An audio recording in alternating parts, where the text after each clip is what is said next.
الحمد لله الحمد لله نحمده ونستعينه ونستغفره ونعوذ بالله من شرور أنفسنا ومن سيئات أعمالنا ونشهد أن لا إله إلا الله وحده لا شريك له ونشهد أن سيدنا ومولانا محمدًا عبده ورسوله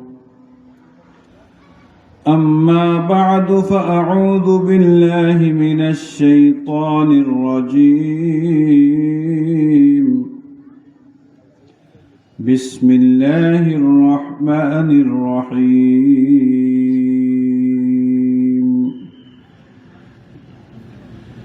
يا أيها الذين آمنوا لا تلهكم أموالكم ولا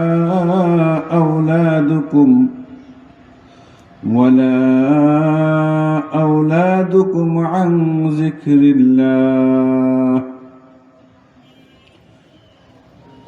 ومن يفعل ذلك فأولئك هم الخاسرون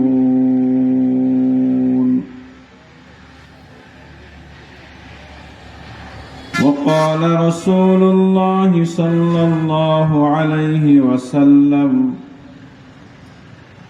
الإيمان 79 شعبة فأفضلها قول لا إله إلا الله وأدناها إماطة الأذى عن الطريق والحياء شعبة من الإيمان أو كما قال عليه الصلاة والسلام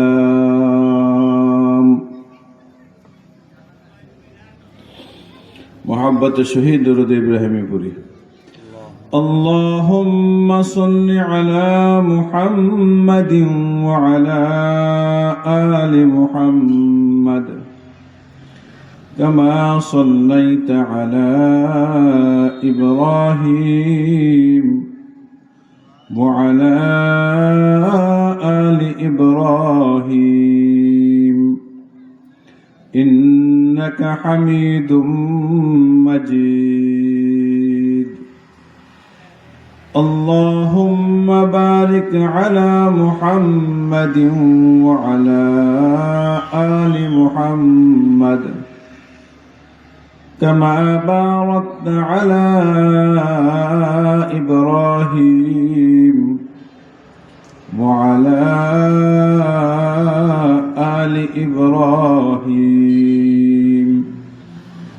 إنك حميد مجيد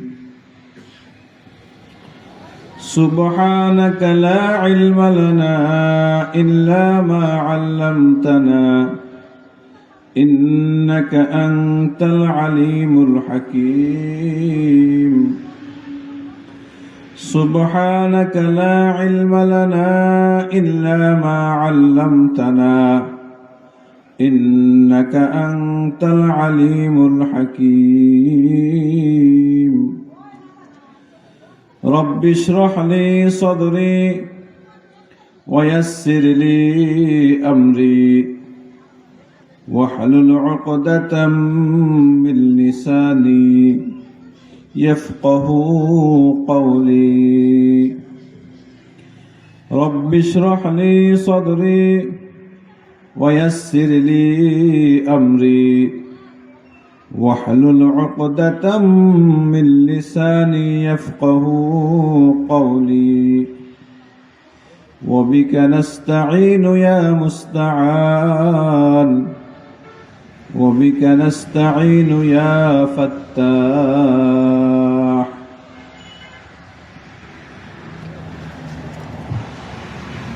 الحمد لله গত 8 ডিসেম্বর 2025 ঐতিহ্যবাহী দারুল উলুম কওমি মাদ্রাসা কর্তৃক আয়োজিত বাৎসরিক ইস্তাহি মাহফিলের মুহতারাম প্রধান মেহমান উস্তাদুল আসাতিজা আমার সেরেতাজ উস্তাদে মুহতারাম আলহাস হাফিজ মাওলানা আব্দুল মান্নান সাহেব বারাকাল্লাহু ফি হায়াতিহি সহ অন্যান্য উলামায়ে কেরাম, দূর দূর থেকে আগত দিন দরদি ইসলাম প্রিয় ভাইয়েরা, পর্দার আড়ালে অবস্থানরত আমার শ্রদ্ধেয় মা ও বোনেরা, রব্বুল আলামিনের দরবারে অগণিত শুকরিয়া যিনি আমাদেরকে এই ফিতনা ফাসাদের যুগে দুনিয়ার হাজারো ঝামেলা কষ্ট থাকা সত্ত্বেও, পেরেশানি থাকা সত্ত্বেও কিছু দ্বীনি কথা শোনার জন্য আসার এবং বসার তৌফিক দান করেছেন। তাই দিল থেকে শুকরিয়া আদায় করি, আলহামদুলিল্লাহ।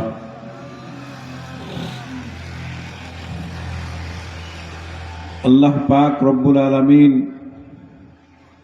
আমাদেরকে অনেক পছন্দ করেছেন, অনেক ভালোবাসেন, বিধায় আমাদেরকে এই মাহফিলের মধ্যে কিছু দ্বীনি কথা শোনার জন্য আল্লাহ আমাদেরকে উপস্থিত করে দিয়েছেন।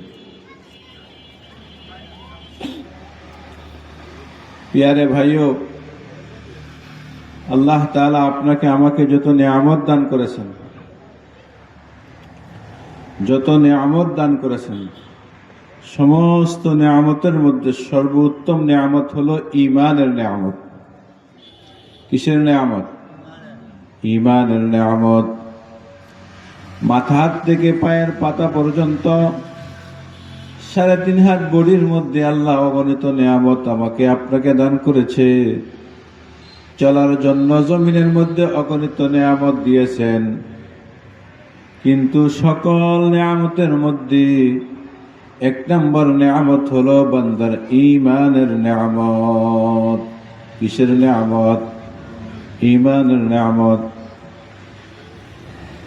কারণ রাসূল করিম সাল্লাল্লাহু আলাইহি ওয়াসাল্লাম বলেন, قال رسول الله صلى الله عليه وسلم من كان في قلبه مثقال حبة من خردل من إيمان دخل الجنة। যে ব্যক্তির অন্তরের মধ্যে সরিষার দানার পরিমাণ ঈমান থাকবে, জিন্দেগীর গুনাহগুলো শাস্তি ভোগ করার পরে কোনো না কোনো দিন সে আল্লাহর জান্নাতে ঢুকবে। মিসকাল হাব্বাতিন মিন খারদালিন মিন ঈমান, সরিষার দানার পরিমাণ ঈমান। সুস্থতাও আল্লাহর নিয়ামত। কোন ব্যক্তি যদি সারা জীবন সুস্থ থাকে, কোনো অসুস্থ না হয়, যেমন ফেরাউনের কথা শোনা যায়, জীবনে কোনোদিন তার ঠান্ডা কাশিও লাগে নাই। কার? ফেরাউনের। জীবনে কোনোদিন ঠান্ডা কাশিও লাগে নাই। তাহলে সে যে সুস্থ ছিল, এই সুস্থতার কারণে কি সে কোনোদিন সুস্থতার নিয়ামত পাইছে? এই সুস্থতার কারণে জান্নাতে যাইবে দূরের কথা, জান্নাতের ঘ্রাণও সে পাইবে না।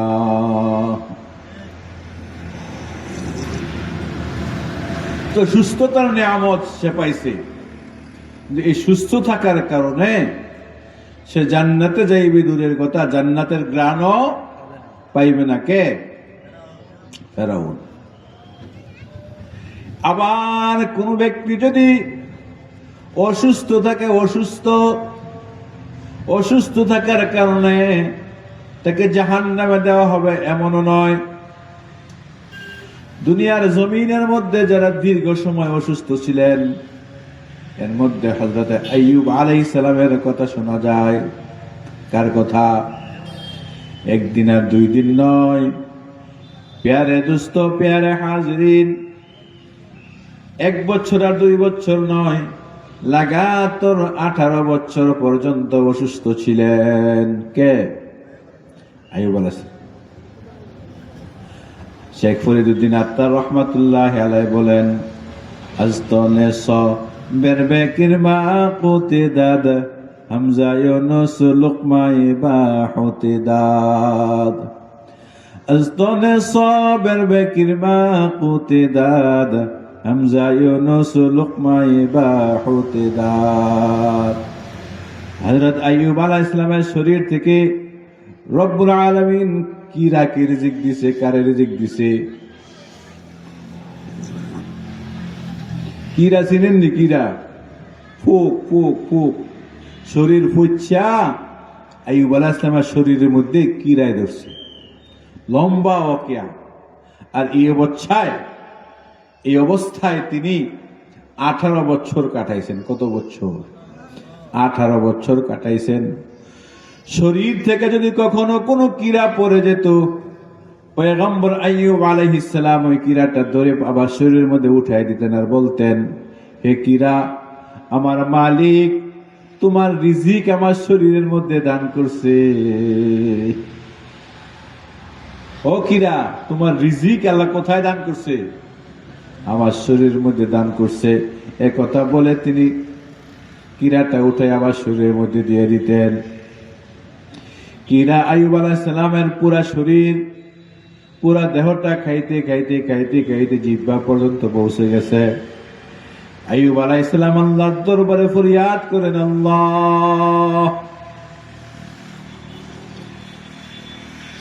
পুরা শরীর খাইয়া ফলাইছে, আমার কোনো আফসোস নাই, কোনো কষ্ট নাই, কিন্তু যে জবান দিয়া, যে জিহ্বা দিয়া আমি আল্লাহকে ডাকি, আমি আমার মালিককে ডাকি, যে জিহ্বা দিয়া কারে ডাকি?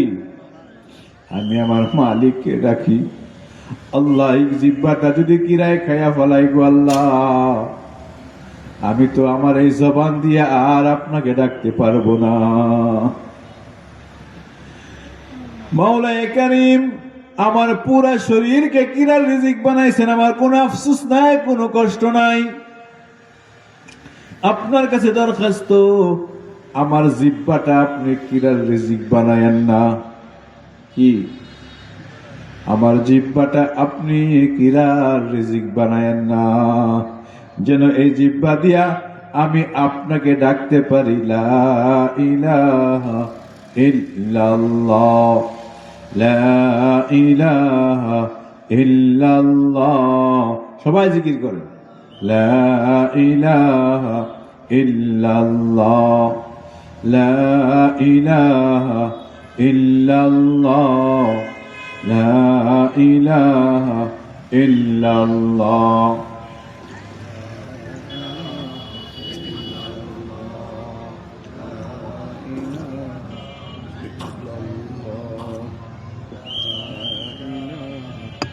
ইল্লাল্লাহ,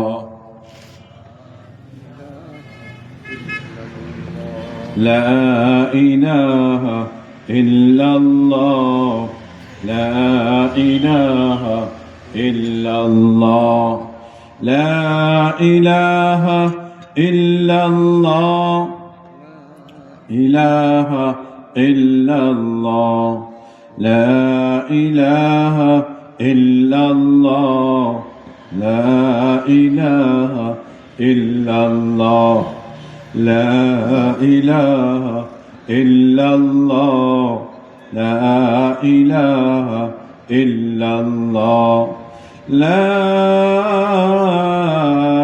ইলাহা ইল্লাল্লাহ, মুহাম্মাদুর রাসূলুল্লাহ সাল্লাল্লাহু আলাইহি ওয়াসাল্লাম।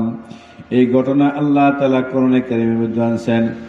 أعوذ بالله من الشيطان الرجيم وأيوب إذ نادى ربه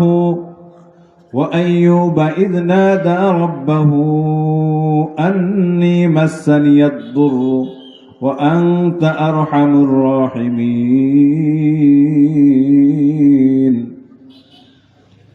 أيوب عليه السلام الله কে ডাকছেন আল্লাহ আন্নী মাসানিয়াদ দুরর আল্লাহ আমি তো অসুস্থ হয়ে গেছি বিপদ আমাকে আক্রান্ত করছে ওয়া আনতা আরহামুর রাহিমিন আপনি হলেন সমস্ত রাহিমিনদের চেয়ে বেশি দয়াবান আপনি আরহামুর রাহিমিন দীর্ঘ 18 বছর আইয়ুব আলাইহিস সালাম অসুস্থ ছিলেন এই জন্য কি তিনি এক সেকেন্ডের জন্য জাহান্নামে যাবে না তাহলে বোঝা গেছে অসুস্থ হইলে মানুষ জাহান্নামে যায় না আর সুস্থতার কারণে মানুষ জান্নাতে যায় না ঠিক না বেঠিক জান্নাত আর জাহান্নামের সাথে সম্পর্ক হলো বান্দার ঈমানের সাথে কার সাথে ঈমানের সাথে জান্নাতের সম্পর্ক বান্দার ঈমানের সাথে জাহান্নামের সম্পর্ক বান্দার ঈমানের সাথে ঠিক না বেঠিক আমি বলতেছিলাম যে আল্লাহ তাআলা আপনাকে আমাকে যত নিয়ামত দান করেছেন সমস্ত নিয়ামতের মধ্যে এক নম্বর নিয়ামত কোনটা ঈমানের নিয়ামত ঈমানের নিয়ামত কেন সরিষার দানার পরিমাণ যদি ঈমান থাকে কেমন ঈমান সরিষার দানার পরিমাণ যদি ঈমান থাকে সেও সারা জীবনের আর কোনো আমল নাই জীবনে কোনোদিন এক ওয়াক্ত নামাজ পড়ে নাই একটি রোজাও রাখে নাই কোনো নেক আমল তার জীবনের মধ্যে নাই এই গুনাহগুলোর শাস্তি ভোগ করার পরে ঈমানের কারণে কোনো না কোনোদিন আল্লাহর জান্নাতি হবে তার ঈমানের খবর আল্লাহ ছাড়া কেউ জানে না আমরা একটি কথা সব সময় শুনে থাকি হাদিস শরীফের মধ্যে আসছে যেই ব্যক্তিরা সর্বশেষ জান্নাতি হবে সবচেয়ে গরিব জান্নাতি সর্বশেষ যে জান্নাতে যাবে তাকে দেয়া হবে এই দুনিয়ার মতন 10 দুনিয়া কাকে সর্বশেষ জান্নাতি যার পরে আর কোনো জান্নাতি নাই যার ঈমানের খবর আমার আল্লাহ সারা জমিনের আর কেউ জানতো না সবচেয়ে গরিব জান্নাতি যে হবে তাকে দোস্ত এই দুনিয়ার মতন 10টা দুনিয়া দেয়া হবে এই পরিস্থিতিটা এই অবস্থাটা আমাদের বাংলাদেশে বোঝা একটু কঠিন যে সকল রাষ্ট্র বিধর্মী রাষ্ট্র আছে কেমন রাষ্ট্র অমুসলিম দেশের মধ্যে যে সকল মুসলমানরা বসবাস করে তারা অনেক সময় ঈদের নামাজও পড়ার সুযোগ পায় না ঈদের নামাজ পড়ার মতন কোনো ব্যবস্থা তাদের নাই কুরবানি করারও কোনো ব্যবস্থা নাই তাদের সাথে থাকতে থাকতে তারা শুধু নামের মুসলমান রয়ে গেছে কেমন মুসলমান রয়ে গেছে নামের মুসলমান রয়ে গেছে কাজের কোনো মুসলমান তারা না রুবামা ইয়াওয়াদ্দুল্লাযীনা কাফারু লাউ কানু মুসলিমিন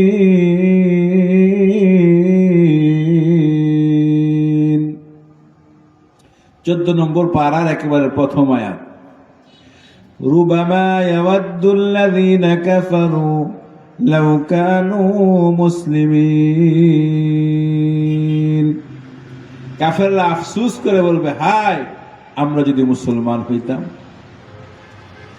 হাসরের ময়দানের ফয়সালা হয়ে গেল জান্নাতীরা জান্নাতে চলে গেল জাহান্নামীরা জাহান্নামে চলে গেছে জাহান্নামী 2 ধরনের হবে কিছু জাহান্নামী হবে স্থায়ী জাহান্নামী যারা বেঈমান কাফের ঈমান ছাড়া যারা মারা গেছে ঈমান ছাড়া যারা মারা গেছে তারা হলো স্থায়ী জান্নাতি খালিদিনা ফিহা আবাদা তারা সব সময় জাহান্নামের মধ্যে থাকবে ওমা হুম বিখারিজিনা মিনান নার তাদেরকে কখনো জাহান্নাম থেকে বের করা হবে না বেঈমান কাফির মুশরিক যারা আছে তারা চিরস্থায়ী জাহান্নামী।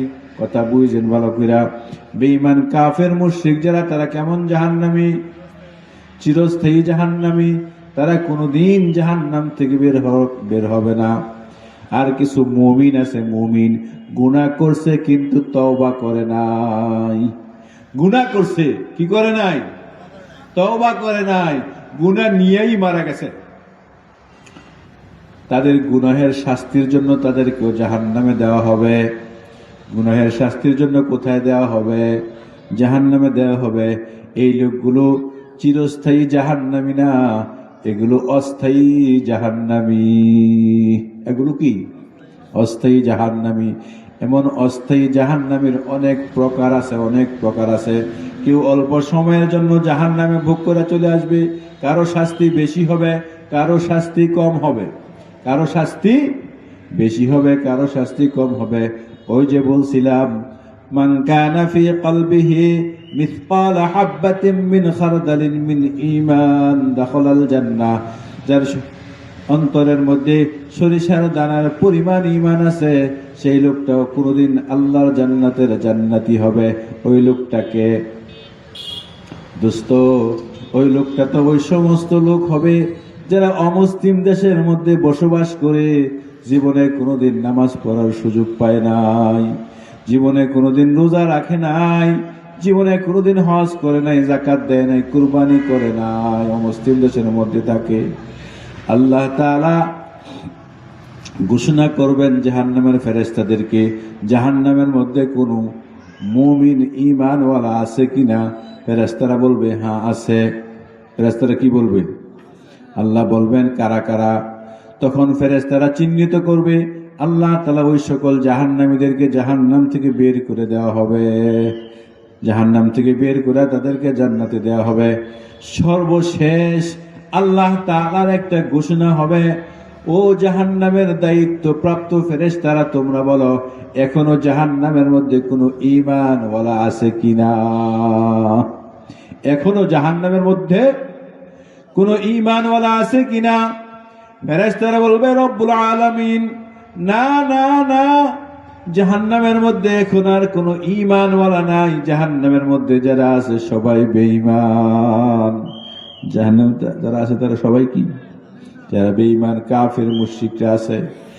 আল্লাহ পাক রব্বুল আলামিন ফেরেশতাদেরকে বলবে, ও ফেরেশতারা তোমরা জানো না এখনো জাহান্নামের মধ্যে কিছু ঈমানওয়ালা আছে, যাদের ঈমানের খবর আমি আল্লাহ ছাড়া কেউ জানতো না।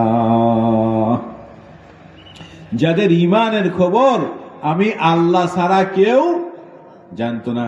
ফেরেশতারা কি অন্তরের খবর জানেনি কোন না? হ্যাঁ, জানে না। অন্তরের খবর ফেরেশতারা জানে না। রব্বুল আলামিন বলে দিবেন, ও ফেরেশতারা জাহান্নামের মধ্যে এখনো কোনো ঈমানওয়ালা আছে কিনা? ফেরেশতারা বলবেন, না না না, জাহান্নামের মধ্যে কোনো ঈমানওয়ালা এখন বাকি নাই। যে ঈমানওয়ালা গুলো এখনো জাহান্নামের মধ্যে পড়তেছে ফেরেশতারা না করার পরে, তাদের সাথে যে সকল কাফির মুশরিকরা জাহান্নামের মধ্যে পড়তেছে তারা বলবে, ও দুনিয়ার মুসলমান, দুনিয়াতে তো তোমরা পরিচয় দিতে আমরা মুসলমান, আমরা ঈমানওয়ালা। কাফেররা তাদেরকে টিটকারি করবে, টিটকারি। দুনিয়াতে তো তোমরা পরিচয় দিতে আমরা মুসলমান, আমরা মুসলিম, এই বলে তোমরা দুনিয়াতে পরিচয় দিতা। কই তোমাদের এই মুসলিম পরিচয় তো কোনো কাজে আসলো না। জাহান্নামের ফেরেশতারা তো বলে দিয়েছে এখন আর জাহান্নামের মধ্যে কোনো মুমিন বাকি নাই। তোমরা যে দুনিয়াতে আমাদেরকে পরিচয় দিতা তোমরা মুসলমান, তাহলে তোমাদের ঈমান কোনো কাজে আসে নাই, তোমাদের ঈমান কোনো কাজে আসে নাই। এই কথা বলে বেঈমানরা যখন কিছু ঈমানদার যাদের ঈমানের খবর আল্লাহ ছাড়া কেউ জানতো না তাদেরকে টিটকারি করবে, কষ্ট দিবে, আল্লাহ তাআলার গায়রতের মধ্যে আঘাত লাগবে, আল্লাহ তাআলার আত্মমর্যাদার মধ্যে আঘাত লাগবে। তখন আল্লাহ তাআলা ফেরেশতাদেরকে ঘোষণা করে বলবেন, ও ফেরেশতারা চিনাই দিবেন আল্লাহ তাআলা। এই লোকগুলো ঈমানওয়ালা, তাদের ঈমানের খবর আমি আল্লাহ ছাড়া জমিনে কেউ জানতো না। তাদেরকে জাহান্নাম থেকে বের করে দাও, বের করে দাও। তখন আল্লাহ তাআলা জাহান্নামীদেরকে, যারা অন্তরের মধ্যে বিন্দু পরিমাণ ঈমান ছিল, সরিষার দানার পরিমাণ ঈমান ছিল, যাদের ঈমানের খবর আল্লাহ ছাড়া কেউ জানতো না, এই লোকগুলোকে রব্বুল আলামিন সর্বশেষ জাহান্নাম থেকে বের করবে। সর্বশেষ জাহান্নাম থেকে কি করবে? বের করবে। সর্বশেষ জাহান্নাম থেকে বের করার পরে আল্লাহ পাক রব্বুল আলামিন যখন তাদেরকে বের করে জান্নাতে নিয়ে যাবেন, আল্লাহর পক্ষ থেকে ঘোষণা হবে, ও জাহান্নামের দায়িত্ব প্রাপ্ত ফেরেশতারা, জাহান্নামের দরওয়াজা সিলগালা করে দাও, জাহান্নামের দরওয়াজা চিরতরে বন্ধ করে দাও, আর কোন জাহান্নামী জাহান্নাম থেকে বের করা হবে না, আর কোন জাহান্নামী জাহান্নাম থেকে বের করা হবে না, জাহান্নামের দরওয়াজা বন্ধ করে দাও। ওই মুহূর্তে কাফেররা আফসোস করে বলবে, রুবামা ইয়াওয়াদ্দুল্লাযীনা কাফারু লাউ কানু মুসলিমিন। হায় আফসোস, আমরা যদি এমন একটু ঈমানের অধিকারী হইতাম, তাহলে তো শেষবারের মতন জাহান্নাম থেকে বের হওয়ার সুযোগও পাইতাম। তাহলেও তো শেষবারের মতন জাহান্নাম থেকে বের হওয়ার কি পাইতাম? সুযোগ পাইতাম। তো দোস্ত আমার, আগের কথার দিকে ফিরে যাইতেছি। আল্লাহ পাক রব্বুল আলামিন তার বান্দাকে, তার বান্দিকে যত নিয়ামত দান করেছেন, এক নাম্বার নিয়ামত কোনটা বলেছিলাম? ভুলে গেছেন গা? এক নাম্বার নিয়ামত কোনটা? ঈমানের নিয়ামত। হামদে বেহাদ মোর খোদায়ে পাকেরা, আকে ঈমা দাদে মুশতে খাকেরা। সমস্ত প্রশংসা দোস্ত আমার আল্লাহর জন্য, যে আল্লাহ আপনাকে আমাকে ঈমানদার বানাইয়া জমিনের মধ্যে পাঠাইছে। বেঈমান বানাই নাই, কাফের বানাই নাই, মুশরিক বানাই নাই, অমুসলিম পরিবারের মধ্যে আল্লাহ আপনাকে আমাকে পাঠাই নাই। সেই রবের জন্য সমস্ত প্রশংসা। ঠিক না বেঠিক? এই জন্য দোস্ত সবচেয়ে বড় নিয়ামত কোনটা? ঈমানের নিয়ামত। রাসূল করিম সাল্লাল্লাহু আলাইহি ওয়াসাল্লাম বলেন, জাদ্দিদু ঈমানাকুম, তোমরা তোমাদের ঈমানকে নবায়ন করো, ঈমানকে নতুন করো। সাহাবায়ে কেরাম জিজ্ঞাসা করলেন, কাইফা নুজাদ্দিদু ঈমানানা ইয়া রাসূলুল্লাহ, আমরা কিভাবে আমাদের ঈমানকে নবায়ন করব? রাসূল বললেন, আকসিরু কওলা লা ইলাহা ইল্লাল্লাহ, তোমরা লা ইলাহা ইল্লাল্লাহ বেশি বেশি পড়তে থাকো। কি বেশি বেশি পড়ার জন্য বলছেন?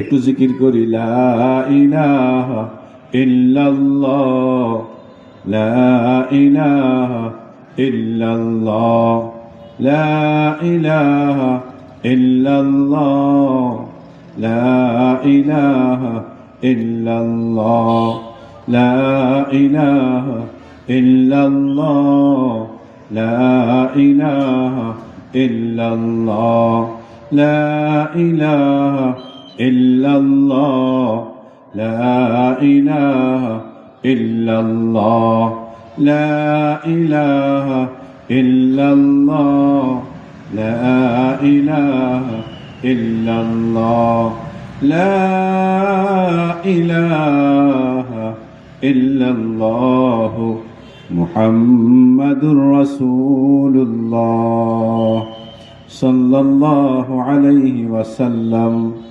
আল্লাহু হাজিরি, আল্লাহু নাজিরি, আল্লাহু শাহিদি, আল্লাহু মাই। দোস্ত, আমরা তো পরীক্ষা ছাড়া ঈমানওয়ালা হয়ে গেছি। ঠিক না বেঠিক? আমরা ঈমানের কোনো পরীক্ষা আইছে আঙ্গর না? আমাদের উপরে ঈমানের কোনো পরীক্ষা আসছে? ঈমানের কোনো পরীক্ষা আমাদের আসে নাই। সাহাবায়ে কেরাম রিদওয়ানুল্লাহি আলাইহিম আজমাইনের উপরে ঈমানের যে বড় বড় কঠিন কঠিন পরীক্ষা আসছে, এই পরীক্ষাগুলো তো আমাদের উপরে আসে নাই। যদি এই পরীক্ষাগুলো আসতো, আমরা ইমানে টিকে থাকা আমাদের জন্য মুশকিল হয়ে যাইত। হযরত বেলাল হাবশী রাদিয়াল্লাহু আনহু ইমানের কারণে কি পরিমাণ কষ্ট, কি পরিমাণ নির্যাতন, কি পরিমাণের অত্যাচার ওনার উপরে করা হয়েছে, কষ্টের স্টিম রুলার চালানো হয়েছে হযরত বেলাল হাবশী রাদিয়াল্লাহু আনহুর উপরে। তারপরেও তিনি ঈমান ছাড়েন নাই। তারপরেও কি ছাড়ে নাই? ঈমান ছাড়ে নাই। হযরত আবু যর গিফারী রাদিয়াল্লাহু আনহু, সাহাবীর নাম কি? হযরত আবু যর গিফারী রাদিয়াল্লাহু আনহু। ওনার উপরেও ঈমানের কঠিন পরীক্ষা আসছে। আবু যর গিফারী রাদিয়াল্লাহু আনহু গিফার থেকে শুনেছেন মক্কা নগরীতে একজন লোক নবুয়তের দাবি করেছে। হযরত আবু যর গিফারী রাদিয়াল্লাহু আনহুর উপরেও ঈমানের পরীক্ষা আসছে। আসছে কিনা? আসছে। তা আবু যর গিফারী রাদিয়াল্লাহু আনহু ঈমানের পরীক্ষায় পাশ করেছেন। ঈমানের পরীক্ষায় কি করেছেন? পাশ করেছেন। তো আমাদের উপর তো ঈমানের কোনো পরীক্ষা আসে নাই। কি বলেন? আসছে? আসে নাই। আমরা পরীক্ষা ছাড়া মুমিন। এই জন্য আমাদের ঈমান খালি লড়র বড়র, ঈমান নিয়ে আমল করতে পারি না। ঠিক না বে ঠিক? ঈমান আছে ঠিকই, কিন্তু ঈমান নিয়ে ফজরের জামাতে হাজির হইতে পারি না। ঠিক না বে ঠিক? তো দোস্ত, বলতেছিলাম সবচেয়ে বড় নিয়ামত কোনটা বান্দার? ঈমানের নিয়ামত। এই ঈমানের নিয়ামতের কদর করব তো? সাহাবায়ে কেরাম জিজ্ঞাসা করলেন, কাইফা নুজাদ্দিদু ঈমানানা, ঈমান কিভাবে নবায়ন করব? রাসূল বললেন, লা ইলাহা ইল্লাল্লাহ। বেশি বেশি পড়ো, এই কালিমাটা বেশি বেশি পড়বো ইনশাআল্লাহ। পড়বেন ইনশাআল্লাহ। আমি ছোট্ট একটা আমলের কথা বলে শেষ করে দিই, পরিচিত আমল। হুজুর আমলের কথা আশা করি সবসময় বলবেন। হুজুর চলে আসছে, আমি কথা শেষ করে দিচ্ছি। রাতে ঘুমের আগে, কখন? রাতে ঘুমের আগে। ফজিলত বলারও সময় নাই। রাতে ঘুমের আগে সুবহানাল্লাহ, আমার সাথে পড়েন, সুবহানাল্লাহ, সুবহানাল্লাহ, সুবহানাল্লাহ 33 বার। কয়বার? কখন? ঘুমের আগে, একবার বিছানা যাইয়া। কয়বার পড়বেন? 33 বার।